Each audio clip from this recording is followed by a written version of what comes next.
سلام دوستان، به کانال ذهن خلاق و شاد خوش آمدید.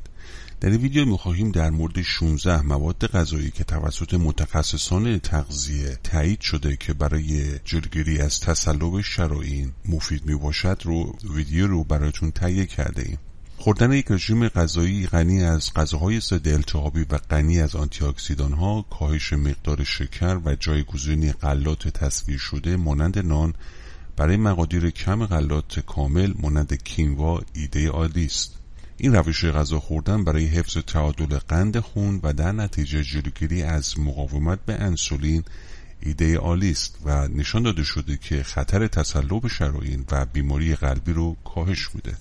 نکته مهمی که باید به خاطر داشته باشید که حتی غلات کامل هم میتونن منبع قابل توجهی از کربوهیدرات باشن. بنابراین برای به حداقل رسوندن نوسانات قند خون این کربوهیدرات ها رو باید با چربی یا پروتئین سالم مصرف کنید. به عنوان مثال اگر یک گلوکومتر دارید میتونید سطح گلوکوز خون خود رو پس از خوردن غذا آزمایش کنید تا ببینید بدنتون کدام غلات رو بهتر تحمل میکنه. غذاهای زیر به دلیل فواید قلبی و عروقی اونها مورد مطالعه قرار گرفته و با حمایت از قند خون متعادل، کاهش وزن، مهار التهاب و کاهش کلسترول بد به باز کردن طبیعی عروق کمک میکنند. اولیش ماهی‌های چرب هستند. ماهی‌های چرب از جمله سالمون، ساردین و ماهی خالمخالی منبع قوی از چربی‌های امگا 3 هستند. چربی‌های غیر اشباع ضد التهابی قوی که اثرات محافظتی در برابر التهاب عروقی و تصلب شرائین دارند در حفظ سلامتی عروق بسیار مهم هستند. امگا 3 همچنین میتونه تجمع پلاکت‌ها رو کاهش بده و خطر لخته شدن خون رو از بین ببره. علاوه بر این تحقیقات نشان داد افرادی که بیشرفته میخورند کمتر در معرض ابتلا به تصلب شرائین بودند. شماره 2 دانه کتان میباشه. مصرف منظم بعض کتان با کاهش سطح قند خون به انسولین و بهبود حساسیت به انسولین در میان افراد دارای اضافه وزن و چاق مبتلا به پیش دیابت مرتبطه. تحقیقات اولیه روی حیوانات نشان میده که مصرف منظم کتان به توقف پیشرفت پلاکت آرترواسکلروتید کمک کنه. فقط به خاطر داشته باشید دانه‌های کتان کامل در طول هضم به طور کامل تجزیه نمیشن. برای بهره‌مندی کامل از اونها دانه‌های کتان آسیاب شده رو انتخاب و در یخچال نگهداری کنید. شماره 3 توت‌ها میباشن. توت سیاه، زغال‌اخته، تمش و توت فرنگی در مورد سلامت شریان‌ها تأثیر زیادی دارند. این میوه‌های پررنگ سرشار از ترکیبات پولوفنل مانند کورستین و آنتوسیانین‌اند که اثرات ضد التهابی و آنتی اکسیدانی به لطف این ترکیبات و دوز خوب فیبر، مصرف توت با بهبود کلسترول بد، فشار خون و حتی کنترل قند خون مرتبطه که همگی به سالم نگه داشتن شریان‌ها کمک میکنه. در مقایسه با سایر میوه‌ها مانند انگور، پرتقال و سیب که قند زیادی به نام فروکتوز دارند، انواع توت‌های انتخابی عالی برای مصرف بسیار عالی هستند، زیرا دارای گلیسیمی پایینی هستند، یعنی قند خون رو افزایش نمیدند. شماره 4 مرکبات مملو و از ترکیبات پولوفنلی به نام فلاوونیدها هستند. این بیوفلاوونیدهای مرکبات دارای خواص آنتی اکسیدانی قوی هستند، به این معنی که رادیکال‌های آزاد که باعث استرس اکسیداتیو شده و فرایندهای بیماری رو تحریک می‌کنند رو از بین میبرند. یک مطالعه نشان داد که خوردن یک گرپفروت در روز به میزان قابل توجهی سطح کلسترول و تریگلیسیرید رو در افرادی که به تازگی تحت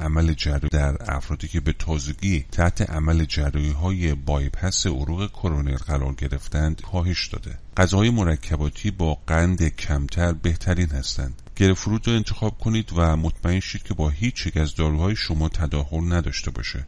یا کمی لیمو یا لیمو شیرین رو برای تقویت بیوفلاوونیدها به آب خود اضافه کنید. شماره 5 استفاده روغن زیتون بکر بدون تصفیه شده است. مصرف بیشتر روغن زیتون بکر با کاهش خطر مرگ و حوادث قلبی و عروقی مانند حمله قلبی و سکته مرتبطه. اما چه چیزی روغن زیتون رو متمایز میکنه؟ چون روغن زیتون حاوی یک منبع غنی از اسیدهای چرب تک غیر اشباع و ترکیبات آنتی اکسیدانی پولوفنیل. تحقیقات نشان داده که رژیم‌های غذایی غنی از این اسیدها با افزایش سطح سطح کلسترول خوب و کاهش کلسترول بد مرتبطند. در حالی که پولوفنول‌های روغن زیتون به پلاکت ها و جلوگیری از اکسیداسیون کلسترول بد و کاهش فشار خون را انجام میدن، اما همچنین تاثیر مفیدی بر سطح قند خون هم دارند. طبق یک متاآنالیز، افرادی که بیشترین روغن زیتون رو مصرف کردند به طور متوسط 16% کاهش خطر ابتلا به دیابت نوع 2 و کاهش هموگلوبین رو داشتند.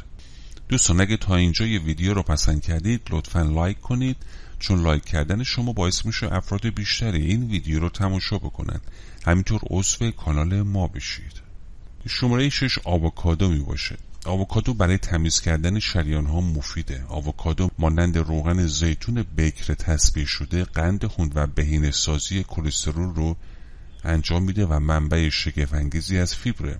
حدود 6.5 گرم در هر نصف آووکادو وجود داره.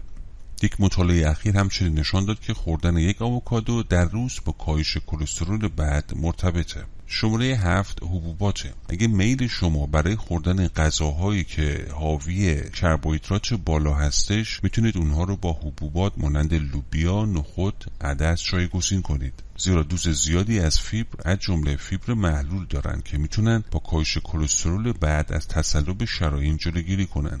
حتی یک وعده لوبیا در روز با کاهش قابل توجهی کلسترول بد مرتبط بوده. انجمن دیابت امریکا اعلام کرد که لوبیاها از نظر شاخص گلیسمی نسبت پایینی دارند، به این معنی که قند خون رو افزایش نمیدن، حتی اگه حاوی مقدار کربوهیدرات باشن. با این حال در میان افراد خاص حبوبات ممکنه قند خون رو افزایش بده، به ویژه با عدس، زیرا این میتونه به ویژه برای افراد پیش دیابتی مشکل ساز بشه. حبوبات با منبع چربی و یا پروتئین میتونه پتانسیل افزایش قند خون رو کاهش بده.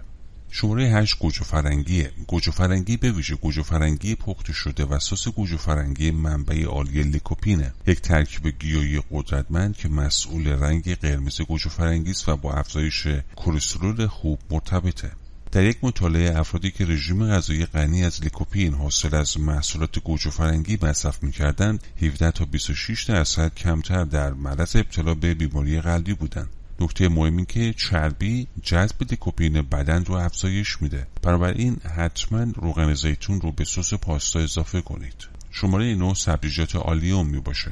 مصرف بیشتر سبزیجات آلیوم و سبزیجات چلی پایی که در زیر به اون خواهیم پرداخت در واقع با کاهش خطر مرگ ناشی از بیماری عروقی قلبی مرتبط هستند. سبزیجات آلیوم مانند سیر، پیاز، تره، پیازچه و موسی همگی سرشار از ترکیبات آرگونوسولفور هستند که بر اساس مطالعات متعدد به کاهش خطر فشار خون، کلسترول، التهاب و تجمع پلاکت کمک میکنه که همگی برای حفظ سلامت بدن بسیار مفیدند. شماره 10 سبزیجات چلی پایی است. سبزیجات چلی پایی مانند بروکلی، گل کلم بروکسل حاوی ترکیبی به نام آرگونوسولفور هستند و خطر مرگ ناشی از تصلب شرايين رو کاهش میدن. شماره 11 گردوه. آجیل منبع خوبی از پروتئین، فیبر و چربیای خوبه. مصرف منظم آجیل به کاهش خطر کلی بیماری‌های قلبی عروقی و بیماری‌های عروق کرونل قلب همراهه. در بین تمام مغزها گردو حاوی بالاترین سطح امگا 3 گیاهی است که برای سلامت قلب بسیار مفیده. شماره 12 چغندره. می‌کنیم که تا پایان این ویدیو با ما بودید. لطفاً این ویدیو رو لایک کنید، چون لایک کردن شما باعث میشه افراد بیشتری این ویدیو رو تماشا کنن. همینطور عضو کانال ما بشید و فراموش نکنید گزینه زنگوله رو فعال کنید تا اولین کسی باشید که ویدیوهای ما رو دریافت و تماشا میکنید. امیدواریم که همیشه شاد و سلامت باشید.